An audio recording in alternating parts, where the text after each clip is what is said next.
నమస్తే welcome to D24 news ముందుగా headlines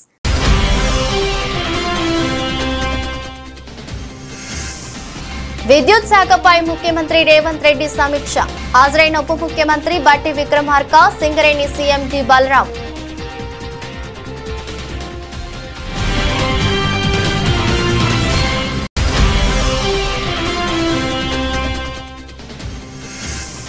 CM చంద్రబాబుపై మాజీ సీఎం జగన్ సంచలన వ్యాఖ్యలు చంద్రబాబు ఇంట్లో ఉండలేని పరిస్థితులు కాబట్టి కలెక్టరేట్ లో ఉండి బిల్డప్లు ఇస్తున్నారంటూ ఎద్దేవా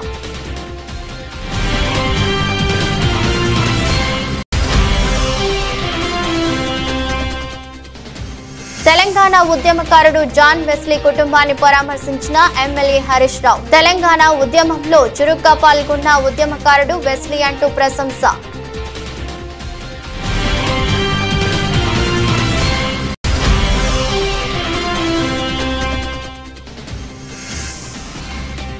మహిళా నేతతో సత్యవేడు ఎమ్మెల్యే ఆదిమూలం రాసలీల్లో వీడియో బయటపెట్టిన బాధితురాలు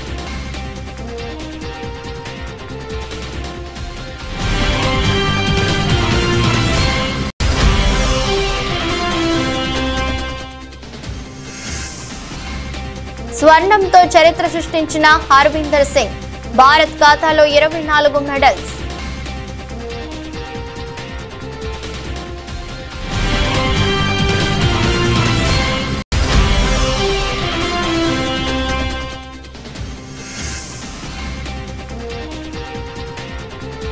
మగువలకు గుడ్ న్యూస్ దిగొస్తున్న బంగారం ధరలు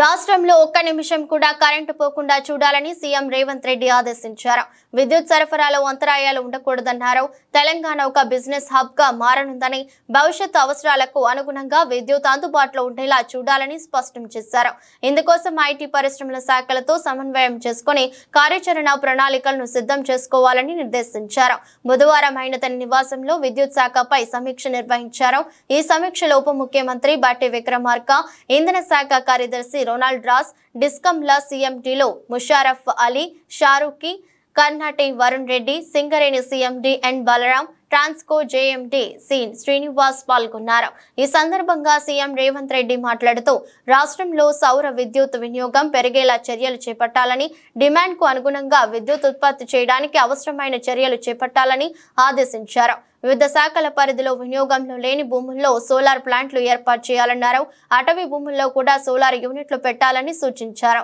రాష్ట్రంలో విద్యుత్ స్థాపిత సామర్థ్యం 40,000 మెగావాట్లకు చేరుకునేలా చర్యలు చేపట్టాలని సీఎం రేవంత్ ఆదేశించారు సబ్ స్టేషన్లు ట్రాన్స్ఫార్మర్లపై అధిక లోడ్ను తగ్గించుకోవడానికి అవసరమైన చర్యలు చేపట్టాలని సూచించారు వినియోగదారులకు 24 గంటలు కరెంటు నాణ్యమైన విద్యుత్తును సరఫరా చేయాలని స్పష్టం చేశారు మాజీ రాష్ట్రపతి భారతరత్న డాక్టర్ సర్వేపల్లి రాధాకృష్ణన్ జయంతి ఉపాధ్యాయ దినోత్సవం సందర్భంగా వైఎస్ఆర్సీపీ కేంద్ర కార్యాలయంలో ఆయన చిత్రపటానికి వైఎస్ఆర్సీపీ అధినేత మాజీ ముఖ్యమంత్రి వైఎస్ జగన్మోహన్ రెడ్డి పూలమాల వేసి నివాళులర్పించారు ఈ కార్యక్రమంలో Kadapa MP YS Avinash Reddy party సమన్వయ ప్రధాన కార్యదర్శి మాజీ ఎమ్మెల్యే గడికోట శ్రీకాంత్ రెడ్డి కడప మేయర్ సురేష్ బాబు పెనమలూరు వైఎస్ఆర్సీపీ సమన్వయకర్త దేవభక్తుని చక్రవర్తి తదితరులు పాల్గొన్నారు పంట నష్టపోయిన రైతులను ప్రభుత్వం ఆదుకోవాలని మాజీ మంత్రి ఎమ్మెల్యే హరీష్ రావు అన్నారు సిద్దిపేట జిల్లా నారాయణరావుపేట పరిధిలోని గోపులాపూర్ గ్రామ తురకవాణికుంట తెగి 12 ఎకరాలు నష్టం జరిగిందని తెలిపారు 2 ఎకరాలు నష్టం పోయిన రైతు దేవయ్య పంట పొలాన్ని హరీష్ రావు పరిశీలించారు ఆందోళన చెందొద్దు అండగా ఉంటానని వారికి భరోసానిచ్చి తక్షణ సహాయంగా 10,000 రైతుకు అందజేశారు వ్యవసాయ శాఖ ఇరిగేషన్ శాఖ ద్వారా సహాయం అందేలా చూస్తానని హామీ ఇచ్చారు అకాల వర్షాలకి గోపులాపూర్ మల్యాల జక్కాపూర్ తదితర గ్రామాల్లో పంట నష్టం జరిగిందని దృష్టికి వచ్చిందని తెలిపారు సిద్దిపేట నియోజకవర్గంలో 700 ఎకరాల్లో పంట నష్టమైందని ప్రాథమిక అంచనాకు వచ్చినట్లు తెలిపారు సాగు చేసిన ప్రతి ఎకరానికి 30,000 రూపాయలు ఇసుక మేట వేసిన పొలం ఎకరానికి 50,000 ఇవ్వాలని తెలిపారు దీనిపై వెంటనే నివేదిక తయారు చేయాలని కలెక్టర్ కి వ్యవసాయ అధికారులను కోరినట్లు తెలిపారు వ్యవసాయ అధికారులు క్షేత్రస్థాయిలో పర్యటన చేసి నష్టపోయిన రైతుల వివరాలు సేకరించి ప్రభుత్వంకు నివేదిక పంపాలని సూచించారు 2 కిలోమీటర్ల మేర బైక్ ఫై పొలం గట్టుపై కాలినడకన రైతుల వద్దకు వెళ్లి భరోసానిచ్చారు. కష్టకాలంలో ఆపదలో మా దగ్గరికి వచ్చి అండగా ఉన్న ఆర్థిక సాయం అందించిన హరీష్ రావు గారికి రుణపడి ఉంటామని రైతు దేవయ్య కుటుంబం తెలిపారు. ఈ రోజు వర్షాలకు డ్యామేజ్ అయిపోయి చాలా పెద్ద ఎత్తున రైతులకు నష్టం జరిగింది. మరి రైతుల పంట పొలాల్లో ఇసుక మేట పెట్టడం ద్వారా ఆ పొలాలు పనికి రాకుండా పోయిన పరిస్థితి ఉన్నది. అందువల్ల మేము ప్రభుత్వాన్ని కోరుతా ఉన్నాం. మరి గతంలో ఇదే రెవెన్యూ మంత్రి పొంగులేటి శ్రీనివాసరెడ్డి కానీ ముఖ్యమంత్రి గారు కానీ ఎకరానికి 30,000 ఆర్థిక సాయం చేయాలని చెప్పి ఆనాటి ప్రభుత్వాన్ని డిమాండ్ చేసినారు. మరి ఆ రోజు మీరు ప్రతిపక్షంలో ఉన్నప్పుడు మాట్లాడారు, ఈరోజు అధికారంలో ఉన్నారు.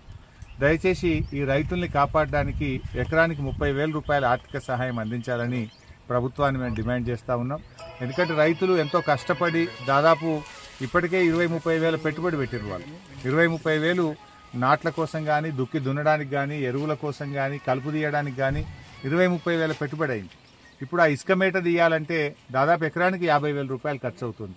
అందువల్ల ప్రభుత్వం మరి పెద్ద హృదయంతో రైతుల్ని కాపాడాలని రైతులకు వెంటనే మేలు చేయాలని చెప్పి కోరుతా ఉన్నాం.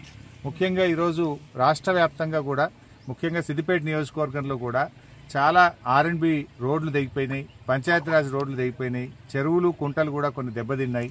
వీటన్నిటిని కూడా వెంటనే మరమ్మతులకు యుద్ధ ప్రాతిపదికన చేపట్టాలని చెప్పి కూడా ప్రభుత్వాన్ని డిమాండ్ చేస్తూ ఉన్నాం. ఎందుకంటే మరి ఆలస్యం అయితే ఇంకిన్ని ప్రమాదాలు జరిగే అవకాశం ఉంటుంది. ఇవాళ కొన్ని చోట్ల పనులు కూడా ఆగిపోయినాయి, చాలా చోట్ల పనులు కూడా ఆగిపోయినాయి. మరీ ముఖ్యంగా ఈ వర్షాలు తగ్గిన తర్వాత అంటు రోగాలు పెద్ద ఎత్తున ప్రబలే అవకాశం ఉంటుంది. అంటు రోగాలు వస్తాయి కనుక వైద్య ఆరోగ్య శాఖను అప్రమత్తం చేసి ప్రజలను కాపాడుకోవాలి. విజయవాడ వరద బాధితులను ఆదుకోవడంలో చంద్రబాబు ఘోరంగా విఫలమయ్యారని వైసీపీ అధినేత మాజీ సీఎం వైఎస్ జగన్ ఆరోపించారు. విజయవాడలో ముంపున గురైన ప్రాంతాల్లో పర్యటించి బాధితులను పరామర్శించారు. ఈ సందర్భంగా ఆయన మీడియాతో మాట్లాడుతూ చంద్రబాబు నివాసం ఉంటున్న ప్రాంతం కూడా నీళ్లలో మునిగినందున అక్కడ ఉండలేని స్థితిలో కలెక్టరేట్ లో ఉండి బాధితులకు సాయం చేస్తున్నట్లు బిల్డప్లు ఇస్తున్నారని ధ్వజమెత్తారు. వర్షాలు వరదల సమాచారం ఉన్నా కూడా చంద్రబాబు ప్రజలను ఆదుకునే ప్రయత్నం చేయలేదని విమర్శించారు. ఎక్కడా రిలీఫ్ కేంద్రాలు కనిపించడం లేదని ఆరోపించారు. వైసీపీ హయాంలో గోదావరికి వరదలొస్తే పెద్ద ఎత్తున అందుకున్నామని అన్నారు. ముందస్తు చర్యలు తీసుకుని నష్టం జరగకుండా అడ్డుకున్నామని పేర్కొన్నారు. వాలంటరీ వ్యవస్థ ఉంటే కూటమి ప్రభుత్వం ప్రణాళికాబద్ధంగా వ్యవహరించి ఉంటే విజయవాడ విపత్తుకు గురి అయ్యేది కాదని విమర్శించారు. చంద్రబాబు సీఎంగా అటర్ ఫ్లాప్ అని అన్నారు. వరదల్లో చనిపోయిన వారికి 25 లక్షల పరిహారం అందించాలని, ప్రతి ఇంటికి 50,000 ఇచ్చి ఆదుకోవాలని డిమాండ్ చేశారు. అసలు అసత్యం అనేది ఎక్కడుంది దీంట్లో? నీ పేరేం పేరు? నవీన్, నువ్వే చెప్పు. నవీన్, అసత్యం అనేది ఎక్కడుంది చెప్పు. నేను చెప్పిన ప్రతి మాట కూడా ఎక్కడ అసత్యం కనిపిస్తూ ఉందో మీరే దయచేసి చెప్పమని అడుగుతా ఉన్నా. మీకు తుఫాన్ 28వ తారీఖున తుఫాన్ రాబోతా ఉంది, బుధవారమే తుఫాన్ రాబోతూ ఉందనే సంగతి మీకు తెలియదా? చంద్రబాబు నాయుడుకి తెలియదా? మనకే తెలిసినప్పుడు అది గజెట్లోనే IMD వాళ్ళు ఇచ్చిన రిపోర్టే కదా బుధవారమే అని చెప్పి. మరి బుధవారం ఆ ఇన్ఫర్మేషన్ నీకు వచ్చినప్పుడు డ్యాములు ఎంత ఉన్నాయో చూసుకోవాల్సిన బాధ్యత నీదే కదా. పైనుంచి కూడా ఇతర రాష్ట్రాల నుంచి నీళ్ళు వస్తున్నాయన్న సంగతి నీకు తెలిసిందే కదా. అన్ని డ్యాములు నిండున్నాయన్న సంగతి నీకు తెలిసిందే కదా. ఫ్లడ్ కుషన్ ఏర్పాటు చేసుకోవాలన్న సంగతి నీకు తెలిసిందే కదా. ప్లస్ పైగా దానికి తోడు కృష్ణానది నుంచి వచ్చే నదికి నీళ్లకు తోడు ఇక్కడ తుఫాన్ రాబోతా ఉందన్న ఇన్ఫర్మేషన్ కూడా నీకు తెలుసు కదా. సో దానివల్ల కూడా అడిషనల్గా నీళ్ళు వస్తాయన్న సంగతి కూడా నీకు తెలుసు కదా. మరి దీంట్లో అబద్ధం ఎక్కడుంది? లాజిక్ ఎక్కడ? ఇల్లాజికల్గా ఎక్కడుంది దీంట్లో? అన్నీ కూడా వాస్తవాలే కదా. మరి 28వ తారీఖునే నీకు అలర్ట్ వచ్చిన మాట వాస్తవం నీకే కాదు ప్రజలందరికీ తెలిసినప్పుడు మరి నువ్వు స్పందించాల్సిన రీతిలో స్పందించకపోవడం వల్ల శుక్రవారం రాత్రి నుంచి శుక్రవారం సాయంత్రం నుంచి బీభత్సంగా వర్షం పడుతూ శనివారం కల్లా పూర్తిగా అతలాకుతలమైన పరిస్థితులు క్రియేట్ అవుతా ఉన్నాయనంటే బుధవారం నీకు టైం ఉన్నది, గురువారం నీకు టైం ఉన్నది, శుక్రవారం మధ్యాహ్నం దాకా కూడా నీకు టైం ఉన్నది. ప్రజలందరినీ షిఫ్ట్ చేసే అవకాశం నీకున్నది. నువ్వంతకు నువ్వే రిలీఫ్ సెంటర్లను ఏర్పాటు చేసుకోలేదు. ఎందుకు రిలీఫ్ సెంటర్లను ఏర్పాటు చేసుకోలేదు? నీ తప్పిదం కాదా? ఇరిగేషన్ డిపార్ట్మెంట్ వాళ్ళు ఎందుకు డ్యాములో ఫ్లడ్ కుషన్స్ ఎందుకు పెట్టుకోలేదు? అది వాళ్ళ తప్పిదం కాదా? పోలీసు వాళ్ళు, హోమ్ సెక్రటరీ వాళ్ళు ఎందుకు ప్రజలను షిఫ్ట్ చేయలేదు? అది వాళ్ళ తప్పిదం కాదా? మరి ఈ 3 తప్పిదాలు ప్రభుత్వం వైపునే ఉన్నప్పుడు ఇంక తప్పిదం వాళ్ళు చేయకపోతే ఇంకా ఎవరు తప్పిదం చేశారు? కాంగ్రెస్ ప్రభుత్వం బీఆర్ఎస్ ఎమ్మెల్యేలతో సహా పోలీసు అధికారులందరి ఫోన్లు ట్యాంపింగ్ చేస్తున్నదని హుజూరాబాద్ ఎమ్మెల్యే పాడి కౌశిక్ రెడ్డి ఆరోపించారు. కరీంనగర్ జిల్లా జమ్మికుంటలో ఆయన మీడియా సమావేశంలో మాట్లాడారు. జిల్లా మంత్రి ఇంట్లో మానకొండూరు ఎమ్మెల్యే విలేకరుల సమావేశం నిర్వహిస్తే కరీంనగర్ సిపి మానకొండూరు సిఐతో టెలికాన్ఫరెన్స్ ఎందుకు మాట్లాడటం లేదని ప్రశ్నించారు. ఫోన్ ట్యాపింగ్ చేస్తున్నారనే దానికి ఇదే నిదర్శనమన్నారు. కాంగ్రెస్ ప్రభుత్వం ప్రజా సమస్యలను గాలికి వదిలేసి ట్యాంపింగ్లు చేయడమే లక్ష్యంగా ముందుకు సాగుతున్నారని విమర్శించారు. కేంద్ర మంత్రిగా ఉన్న బండి సంజయ్ ఫోన్ల ట్యాపింగ్ పై సిబిఐ విచారణకు ఆదేశాలను డిమాండ్ చేశారు. ఇప్పటి వరకు రైతులకు రుణమాఫీ కేవలం 40% మాత్రమే చేశారని ప్రతి రైతుకు రుణమాఫీ చేయాల్సిందేనని పేర్కొన్నారు. ఇవాళ ఖచ్చితంగా చాలా బాధ అనిపిస్తా ఉంది. ఈ ప్రభుత్వము ప్రజల సమస్యలు గాలి కొద్దేసి రుణమాఫీ కాకుండా ప్రజలు అల్లాడుతా ఉన్నారు. ఇలా రుణమాఫీ నా హుజూరాబాద్ నియోజకవర్గంలో ఈ రైతాంగానికి కేవలం ఒక 40% మాత్రమే అయింది. 60% మందికి ఇంకా రుణమాఫీ కాలేదు. నేను వచ్చేటప్పుడు కేసీఆర్ గారు కట్టించిన రైతు వేదికలలో విపరీతమైన జనం ఉన్నారు. ఏందే మీరు ఇక్కడ ఇంతమంది ఉన్నారంటే, సార్ ఇంకా మాకు రుణమాఫీ కాలేదు, ఏమనంటే ముఖ్యమంత్రి గారు మేము మొత్తం చేసినామని చెప్తున్నారు అని చెప్తా ఉన్నారు. చాలా బాధ అనిపిస్తా ఉంది. వాస్తవంగా బ్యాంకర్స్ మీటింగ్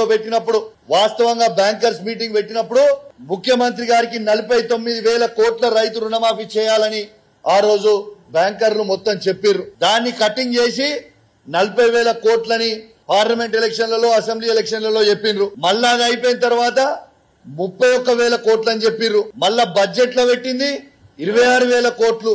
మళ్ళా యాక్చువల్ రుణమాఫీ చేసింది 17,000 కోట్లు. ఆ 17,000 కోట్లు చేసిర్రా లేకుంటే చేయలేదా అనేది కూడా అనుమానం కలుగుతా ఉంది. మళ్ళా బ్యాంకర్స్ తో మీటింగ్ పెట్టుకున్నప్పుడు ఆర్థిక శాఖ మంత్రి గారు బట్టి విక్రమార్క గారు ఏమంటారు, 7,500 కోట్లు మాత్రమే రిలీజ్ చేసినామంటారు. అరే అసలు ప్రజలని ఎందుకు ఇట్లా అబద్ధాలు ఆడుతురు? ఏం చేయాలనుకుంటుర్రు? రైతులకి రుణమాఫీ ఎందుకు చేస్తలేరు?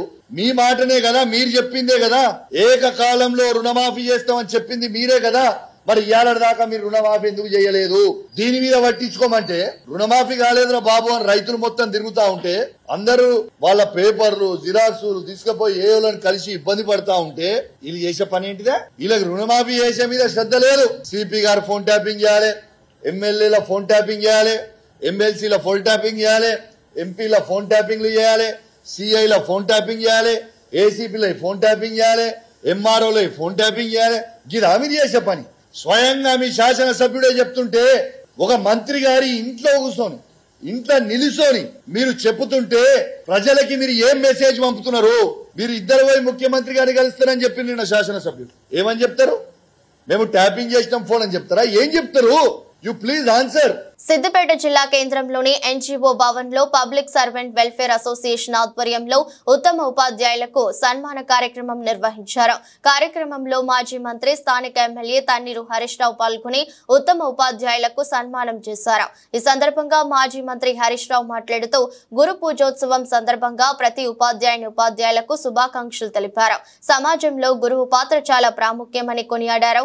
తల్లిదండ్రుల తర్వాత వారితో సమానంగా గురువును పూజిస్తారన్నారు. విద్యా నైపుణ్యం పరంగా మాజీ రాష్ట్రపతి సర్వేపల్లి రాధాకృష్ణ ఎన్నో సంస్కరణ చేశారని పేర్కొన్నారు. సిద్దిపేట జిల్లాలో 10వ తరగతి పరీక్షల్లో ప్రథమ స్థానంలో నిలవడంతో ఉపాధ్యాయుల పాత్ర కీలకమన్నారు. అత్యధికంగా 119 నియోజకవర్గాల్లో ఒక సిద్దిపేట నుంచి మాత్రమే 169 మంది బాసరకు సెలెక్ట్ అయ్యారని, ఈ ఘనత ఉపాధ్యాయులదేనన్నారు. రాబో రోజుల్లో ఉపాధ్యాయుల తరపున పాఠశాల స్కావెంజర్ సమస్యలపై పీఆర్సీ పైన మీ తరపున పోరాటం చేస్తామని హామీనిచ్చారు. ఉపాధ్యాయ దినోత్సవ సందర్భంగా మీ అందరికీ శుభాకాంక్షలు. అందరికీ శిరస్సు నమస్కారం తెలియజేస్తాము. సమాజంలో గురువు యొక్క స్థానం అత్యంత గౌరవప్రదమైనటువంటిది. ఢిల్లీకి రాజైనా తల్లికి కొడుకే అన్నట్టు నువ్వు ఎంత పెద్దవాడివైనా ఒకరోజు విద్యార్థిగా ఒక గురువు దగ్గర నువ్వు శిక్షణ పొందిన వాడివి. ఆ గురువు యొక్క నేతృత్వంలోనే ఆ స్థాయికి ఎదిగినట్టు ఎవరు కూడా మర్చిపో. తల్లిదండ్రులు ఎంత గౌరవిస్తామో సమాజంలో గురువుల్ని కూడా అంతే గౌరవిస్తూ ఉంటారు. విదేశాల్లో పెద్ద పెద్ద ఉద్యోగాల్లో ఉన్నా, ఈ దేశంలో ఎంత పెద్ద ఉద్యోగాల్లో ఉన్నా సమాజంలో తమ గురువుగా కనబడగానే ఒక ఆత్మీయత, ఒక ప్రేమ, పెదవుల మీద చిరునవ్వు, ఎంతో గౌరవాన్ని వాళ్ళు ఎంత పెద్ద స్థాయిలో ఉన్నా గురువు గారికి మాత్రమే ఆ స్థానం అవకాశం కలగదు. నిజంగా మన సిద్దిపేటలో కూడా మీరందరూ ప్రభుత్వ ఉపాధ్యాయులే. ఎందుకంటే మా భవన్ ప్రభుత్వ ఉద్యోగులను, ప్రభుత్వ ఉపాధ్యాయులను సన్మానించే కార్యక్రమం పెట్టారు.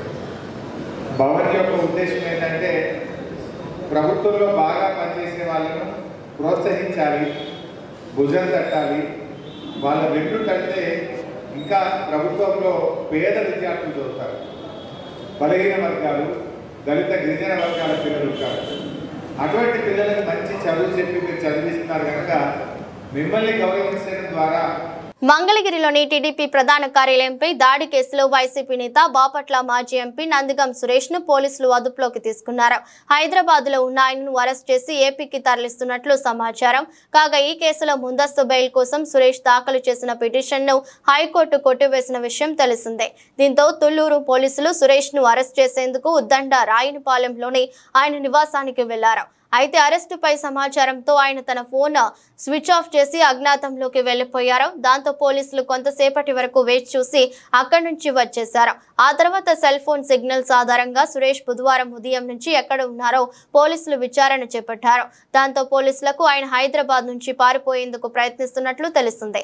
వెంటనే హైదరాబాద్ వెళ్లిన ప్రత్యేక బృందం సురేష్ ను అదుపులోకి తీసుకున్నట్లు సమాచారం. తెలంగాణ ఉద్యమకారుడు, విశ్రాంత ఉపాధ్యాయులు జాన్ వెస్లీ ఇటీవల గుండెపోటుతో మృతి చెందగా సిద్దిపేట రూరల్ మండలం రావురూకుల గ్రామంలోని వారి స్వగ్రామంలో ఆయన కుటుంబాన్ని మాజీ మంత్రి ఎమ్మెల్యే హరీష్ రావు పరామర్శించారు. జాన్ వెస్లీ మృతి పట్ల తీవ్ర దిగ్భ్రాంతి వ్యక్తం చేశారు. ఈ సందర్భంగా హరీష్ రావు మాట్లాడుతూ ఉపాధ్యాయునిగా తన ఉద్యోగ ధర్మంతో పాటు సామాజిక సేవలో భాగస్వామ్యం అయ్యేవాడని, పేదలకు సేవ చేయడంలో ముందున్నారని, సేవకు మారుపేరుగా నిలిచారని తన సేవలను కొనియాడారు. అలాగే తెలంగాణ ఉద్యమంలో చురుగ్గా పాల్గొన్న ఉద్యమకారుడు వెస్లీ అన్నారు. టీఆర్ఎస్ పార్టీకి తనకి వ్యక్తిగతంగా ఎంతో ఆత్మీయత ఉందని తెలిపారు. ఆయన మృతి బాధాకరమని, కుటుంబానికి అన్ని విధాల అండగా ఉంటానని భరోసా ఇచ్చారు.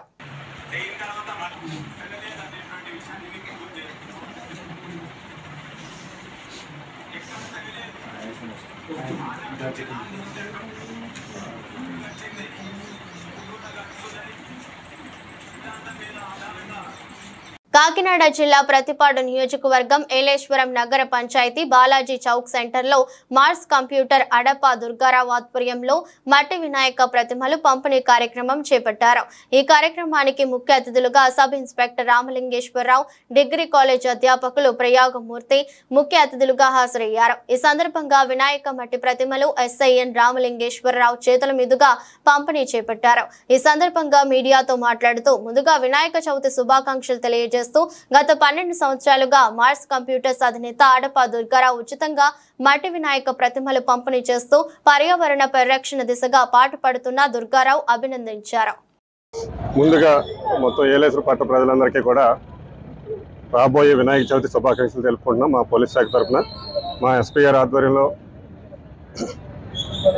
ఈ పోలీస్ శాఖ ఆధ్వర్యంలో వచ్చే వినాయక చవితి ఉత్సవాలు బందోబస్తు ప్రకారం, ఎవరి అనుమతుల ప్రకారం వాళ్ళు జరుపుకోవాల్సిందిగా కోరుకుంటున్నాం. మరీ ముఖ్యంగా ఈ కార్యక్రమం మార్స్ దుర్గారావు గారి ఆధ్వర్యంలో మట్టి వినాయకులు పంపిణీ చేయడం జరిగింది. ఈ మట్టి వినాయకులు పంపిణీ చేయడంలో ముఖ్య ఉద్దేశం ఏంటంటే, ఒకవైపు కాలుష్యం పెరిగిపోతుంది, ప్లాస్టర్ ఆఫ్ ప్యారిస్ విగ్రహాలు తయారీ ఇవన్నీ జరుగుతున్నాయి. ఇవన్నీ కూడా నిషేధించడంలో భాగంగా ఇటువంటి మంచి కార్యక్రమాలు గత 12 సంవత్సరాల నుండి ఏలేశ్వరం పట్టణంలో జరగడం ఎంతో శుభపరిమాణం. దీనిలో భాగంగా కాలుష్యం నివారించవచ్చు. అలాగే మెయిన్ వాటర్ కల్తీ అయిపోయే అవకాశం ఎక్కువ ఉంది కాబట్టి దాన్ని నివారించడంలో ముఖ్య ఉద్దేశంగా ఈ మట్టి వినాయక విగ్రహాలు పంపిణీ చేయడం జరుగుతుంది. మార్స్ కంప్యూటర్స్కి మా పోలీస్ శాఖ తరఫున ముందుగా శుభాకాంక్షలు తెలుపుకుంటున్నాం. భూపాలపల్లి పట్టణంతో పాటు రూరల్ మండలంలోని వివిధ గ్రామాలకు చెందిన మొత్తం 62 మంది లబ్ధిదారులకు కళ్యాణ్ లక్ష్మి షాదీ ముబారక్ చెక్కులను భూపాలపల్లి ఎమ్మెల్యే గంట్ర సత్యనారాయణరావు పంపిణీ చేశారు. అనంతరం ఎమ్మెల్యే మీడియాతో మాట్లాడుతూ పేద ప్రజలకు ఎంతో అండగా కళ్యాణ్ లక్ష్మి పథకం నిలుస్తుందని తెలిపారు. ఈ పథకం ప్రజా ప్రభుత్వంలో నేరుగా లబ్ధిదారులకే సంక్షేమ పథకాలు అందుతుందన్నారు. కళ్యాణ్ లక్ష్మి షాదీ ముబారక్ పథకంతో రాష్ట్రంలోని ఎంతో మంది పేద, నిరుపేద కుటుంబాలకు ఆడపిల్లల పెళ్లిళ్లకు భారం తగ్గిందని గుర్తు చేశారు. ఎన్నికల ముందు ఇచ్చిన హామీ మేరకు అధికారంలోకి వచ్చిన వెంటనే మహిళలకు ఆర్టీసీ బస్సులలో ఉచిత ప్రయాణాన్ని కల్పించినట్లు ఎమ్మెల్యే సందర్భంగా గుర్తు చేశారు. ప్రభుత్వం ద్వారా ఇచ్చే సబ్సిడీ గ్యాస్, రేషన్ కార్డులు, ఇండ్ల స్థలాలను కూడా మహిళల పేర్ల మీదనే పంపిణీ చేస్తామన్నారు. ప్రజాపాలన ద్వారా వచ్చిన దరఖాస్తులను పరిశీలించి అర్హులందరికీ ప్రభుత్వ సంక్షేమ పథకాలను అందిస్తామని ఎమ్మెల్యే స్పష్టం చేశారు. పథకాన్ని అమలు చేశాం. పేదవాళ్లకు వైద్యం కొరకి 200 యూనిట్ల కరెంటును కూడా ఉచితంగా అమలు చేస్తున్నాం. 500కు వంట గ్యాస్ సిలిండర్ ఇస్తున్నాం. రైతాంగానికి 31,000 కోట్లు రుణమాఫీ చేశాం. ఇంకా రైతులకు చాలా మందికి రుణమాఫీ జరగలేదు. వాళ్ళందరికీ కూడా వ్యవసాయాధికారులతో మండలంలో ఉన్న వ్యవసాయాధికారికి, జిల్లాధికారికి రిపోర్ట్ చేస్తే అవి కూడా తీసుకొని మాఫీ చేస్తాం. ఇంకా జీరో బిల్లు ఎవరికైతే వర్తిస్తలేదో మున్సిపాలిటీ అయితే కమిషనర్ ఆఫీస్ పోయి దరఖాస్తు చేసుకోండి.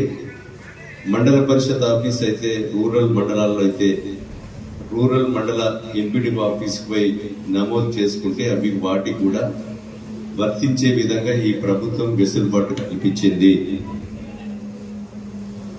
పేదలకు ఇందిరమ్మ ఇండ్లు కూడా కట్టించబోతున్నాం. 4.5 లక్షల ఇండ్లు. ఆంధ్రప్రదేశ్ సత్యవేడు నియోజకవర్గం టీడీపీ ఎమ్మెల్యే కోనేటి ఆదిమూలం తనను లైంగికంగా వేధించాడంటూ టీడీపీ మహిళా నేత ఒకరు గురువారం మీడియా ముందుకు వచ్చారు. తిరుపతిలోని ఓ హోటల్లో ఎమ్మెల్యే తనపై జరిపిన వేధింపులకు సంబంధించిన వీడియోను బయటపెట్టింది. దీనిపై ఏపీ సీఎం టీడీపీ జాతీయ అధ్యక్షుడు చంద్రబాబుకు ఫిర్యాదు చేసింది. సీఎంకు రాసిన లేఖను మీడియాకు విడుదల చేసింది. ఎమ్మెల్యే ఆదిమూలం బెదిరింపులతో జూలై 6న తిరుపతిలోని భీమాస్ ప్యారడైజ్ హోటల్ కు వెళ్లానని బాధితురాలు తెలిపింది. రూమ్ నెంబర్ 109లో సాయంత్రం 4 గంటలకు ఆదిమూలం తనపై అఘాయిత్యం చేశాడని, మళ్లీ జూలై 17న అదే హోటల్ కు రమ్మన్నాడని చెప్పింది. ఈసారి రూమ్ నెంబర్ 105లో మధ్యాహ్నం 3 గంటలకు మరోమారు అఘాయిత్యం చేశాడని తెలిపింది.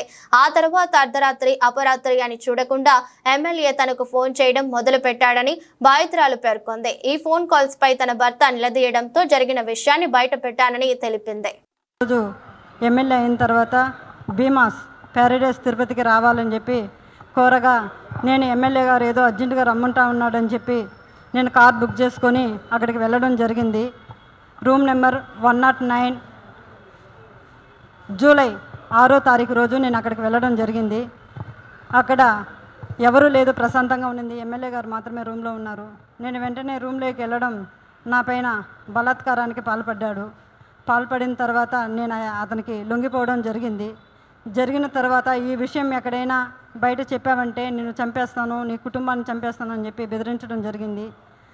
అందువల్ల నేను ఎవరికి చెప్పుకోకుండా నేను సైలెంట్గా ఉండిపోయాను. మళ్ళీ ఇంకొకసారి ఫోన్ చేసి నువ్వు కానీ రాలేదంటే నేను మళ్ళీ నీ కుటుంబాన్ని, నీ భర్తని చంపేస్తానని చెప్పి నన్ను బెదిరించడం జరిగింది. బెదిరించడం ద్వారా నేను మళ్ళీ అక్కడికి భీమాస్ ప్యారడైస్కి వెళ్ళడం జరిగింది.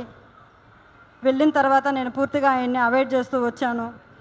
నేను అవాయిడ్ చేశానని తెలుసుకున్న అతను నాకు పదే సైకోలాగా నిమిషానికి ఒకసారి ఫోన్ చేయడం జరిగింది.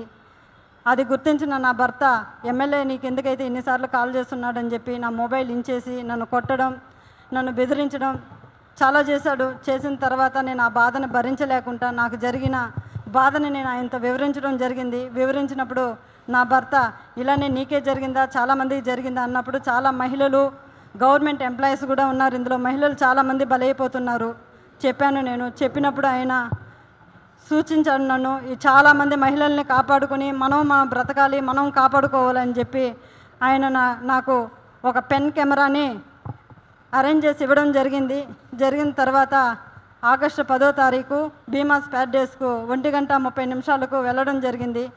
అక్కడ జరిగిన కామ క్రీడలను నేను రికార్డ్ చేసుకొని తీసుకొచ్చి నా భర్తకి ఇవ్వడం జరిగింది. అటు తర్వాత నేను మంగళగిరి పార్టీ ఆఫీస్ గారికి, పెద్దబాబు గారికి, చిన్నబాబు గారికి ఇద్దరికి నేను తెలియజేయడం జరిగింది. వాళ్ళ ద్వారా మాకు పిలుపు వస్తుందని ఇన్ని రోజులు వెయిట్ చేశాము. తర్వాత ఈ విషయం ఆయన తెలుసుకొని నన్ను బ్లాక్మెయిల్కి గురి చేయడము, మా ఇంటి చుట్టూ 4-5 మందిని పంపించి నన్ను వెతకడం చేస్తున్నాడు. నాకు ప్రాణహాని ఉంది, ప్రాణ భయంతో నేను ఇక్కడికి రావడం జరిగింది. అంతేకాకుండా ఇలాంటి చీడ పురుగులు తెలుగుదేశం పార్టీలో ఉన్న రోజులు తెలుగుదేశం పార్టీకి మంచి పేరు రాదని చెప్పి బాబు గారికి తెలియజేస్తున్నాను. పారిస్ లో జరిగిన పారా ఒలింపిక్స్ లో కాంస్య పథకం సాధించడంపై వరంగల్ జిల్లాలో సంబరాలు అంబరాన్నంటాయి. దీప్తి విజయాన్ని హర్షిస్తూ గ్రామస్తులు, పాఠశాల నిర్వాహకులు, విద్యార్థులు సంబరాలు చేసుకున్నారు. ఓరుగల్లు క్రీడాకారిణి ఒలింపిక్స్ చరిత్రలో పథకం సాధించిన తొలి తెలుగు క్రీడాకారిణిగా తెలంగాణ అథ్లెట్ దీప్తి జీవాంజీ చరిత్ర సృష్టించారు. మంగళవారం రాత్రి పారిస్ లో జరిగిన 400 మీటర్ల T20 విభాగం ఫైనల్లో దీప్తి 55.82 సెకండ్లలో లక్ష్యాన్ని చేరుకుని 3వ స్థానంలో నిలవగా కాంస్య పతాకాన్ని ముద్దాడింది. వరంగల్ జిల్లాలోని పర్వతగిరి మండలంలోని కల్లెడ సాధారణ రైతు కుటుంబంలో జన్మించిన దీప్తి అంతర్జాతీయ స్థాయిలో రాణించి ఒలింపిక్స్ లో బ్రౌన్ మెడల్ సాధించడం పట్ల కుటుంబ సభ్యులు, గ్రామస్తులు ఆనందం వ్యక్తం చేశారు. అంతర్జాతీయ స్థాయిలో పారా ఒలింపిక్స్ లో ప్రతిభ కనపరిచి దేశానికి పేరు తెచ్చిన తమ కూతురిని ప్రభుత్వం గుర్తించి ఆర్థికంగా నిలదొక్కునేలా సహకరించాలని ఈ సందర్భంగా దీప్తి తల్లిదండ్రులు, గ్రామస్తులు కోరారు.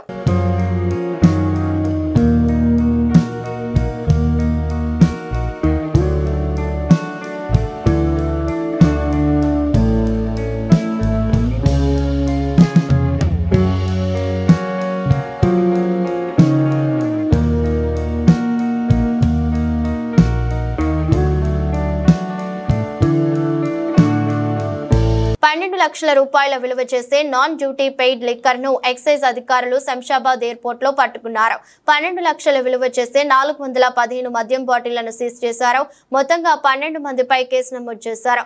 గోవా నుంచి ఎయిర్పోర్ట్ ద్వారా హైదరాబాద్ కు తరలిస్తున్న 12 లక్షల విలువ చేసే నాన్ డ్యూటీ పెయిడ్ లిక్కర్ ను ఎక్సైజ్ పోలీసులు పట్టుకున్నారు. Excise enforcement directorate V B Kamalasan Reddy, DC Rangareddy Dasharath, AC R Kishan, AES Jeevan Kiran enforcement టీంలు 2 Shamshabad DTF excise police team కలిపి ఈ రాకెట్ గుట్టును రట్టు చేశారు. శంషాబాద్ రాజీవ్ గాంధీ అంతర్జాతీయ విమానాశ్రయంలో శంషాబాద్ ఎన్ఫోర్స్మెంట్ పోలీస్ బృందాలు తనిఖీలు నిర్వహించారు. గోవా నుంచి మద్యం తీసుకుని వస్తున్న వ్యక్తులను అదుపులోకి తీసుకున్నాయి.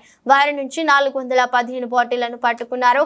మద్యం బాటిళ్లను పట్టుకున్న 12 మందిపై ఎక్సైజ్ పోలీసులు కేసు నమోదు చేశారు. పారిస్ లో జరుగుతున్న పారాలింపిక్స్ లో భారత అథ్లెట్లు అద్భుతమైన ప్రదర్శనతో దూసుకెళ్తున్నారు. పథకాల పంట పండిస్తున్నారు. తాజాగా పురుషుల వ్యక్తిగత రికర్వ్ ఓపెన్ ఈవెంట్ ఫైనల్లో ఆర్చర్ హర్విందర్ సింగ్ ఏకంగా స్వర్ణం కొల్లగొట్టాడు. ఏకపక్షంగా సాగిన ఈ ఫైనల్లో పోలాండ్ కు చెందిన లూకాస్ట్ సీజన్ కు 6-0తో ఓడించాడు. దీంతో పారాలింపిక్స్ లో స్వర్ణం సాధించిన మొదటి భారతీయ ఆర్చర్ గా హర్విందర్ సింగ్ చరిత్ర సృష్టించాడు. అటు ఒలింపిక్స్ లోను ఇప్పటి వరకు భారత్ కు ఆర్చరీలో గోల్డ్ మెడల్ రాలేదు. కాగా 33 ఏళ్ల హర్విందర్ 3 ఏళ్ల క్రితం టోక్యోలో జరిగిన పారాలింపిక్స్ లో కాంస్యం గెలిచిన విషయం తెలిసిందే. తద్వారా ఆర్చరీలో పథకం సాధించిన మొదటి భారతీయ అథ్లెట్ గాను రికార్డుకెక్కాడు. కొంతకాలంగా స్వల్పంగా తగ్గుతూ వస్తున్న బంగారం ధరలు ఇవాళ కూడా స్వల్పంగా తగ్గాయి. వారం రోజులుగా బంగారం ధర పెరుగుదల కనిపించడం లేదు. ఇవాళ బంగారం ధరలు 10 మేర తగ్గాయి. ఈ ఏడాది భారత్ లో బంగారం వినియోగం భారీగా పెరిగే అవకాశం ఉందని వరల్డ్ గోల్డ్ కౌన్సిల్ అంచనా వేస్తోంది. ధరలు అమాంతం పెరిగే అవకాశం ఉందని నిపుణులు అంటున్నారు. కాబట్టి గోల్డ్ కొనే వారికి ఇప్పుడే మంచి అవకాశం. తెలుగు రాష్ట్రాల్లోనూ బంగారం ధరలు స్థిరంగా కొనసాగుతున్నాయి. హైదరాబాద్ లో గురువారం 10 గ్రాముల 22 క్యారెట్ల బంగారం ధర 66,680గా ఉండగా 24 క్యారెట్ల బంగారం ధర 72,750గా ఉంది. విజయవాడలో కూడా 10 గ్రాముల 22 క్యారెట్ల బంగారం ధర 66,680, 24 క్యారెట్ల బంగారం ధర 72,750గా ఉంది. విశాఖపట్నం సహా ఏపీలోని ప్రధాన నగరాల్లోనూ ఇవే ధరలు కొనసాగుతున్నాయి. వరుసగా 100 మేర తగ్గుతూ వస్తున్న వెండి ధరలు గురువారం కూడా అదే బాటలో నడిచాయి. వార్తలు ముగించే ముందు మరోసారి హెడ్లైన్స్.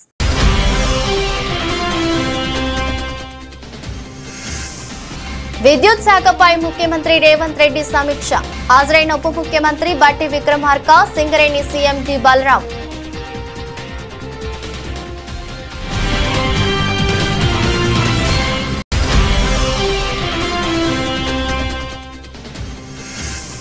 సీఎం చంద్రబాబుపై మాజీ సీఎం జగన్ సంచలన వ్యాఖ్యలు. చంద్రబాబు ఇంట్లో ఉండలేని పరిస్థితులు కాబట్టి కలెక్టరేట్ లో ఉండి బిల్డప్లు ఇస్తున్నారంటూ ఎద్దేవా.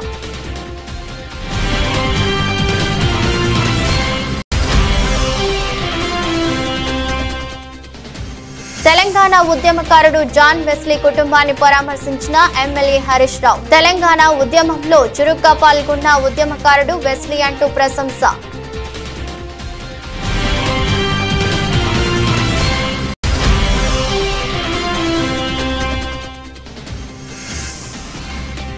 మహిళా నేతతో సత్యవేడు ఎమ్మెల్యే ఆదిమూలం రాసలీల్లో వీడియో బయటపెట్టిన బాధితురాలు.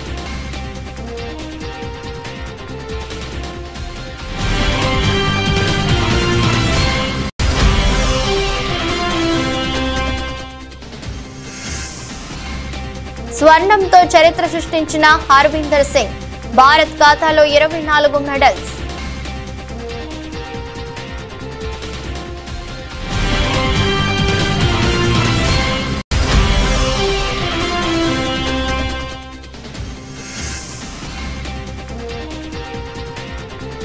మగువలకు గుడ్ న్యూస్, దిగొస్తున్న బంగారం ధరలు.